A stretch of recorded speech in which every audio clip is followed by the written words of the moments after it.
The most commonly and easily damaged part of the trolley bag is the wheels. The wheels of the bag can get damaged due to different reasons. In this video, we will show you how to remove the damaged or broken wheel and then fix a new one.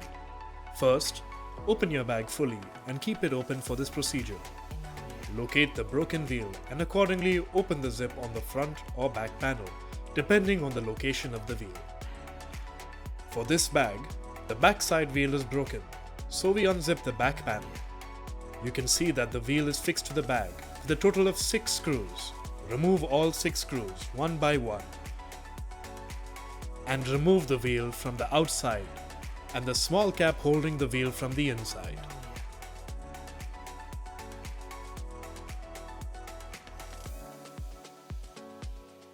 At the time of fixing the new wheel, first, take the inside cap and insert the screw in the topmost portion and then push it from inside until you can see it from the outside.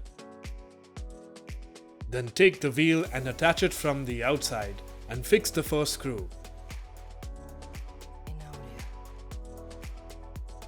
Attach remaining screws to the bag one by one.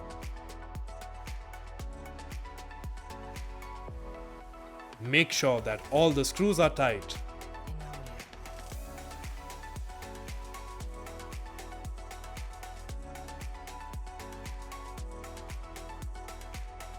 And your bag is ready for your next journey.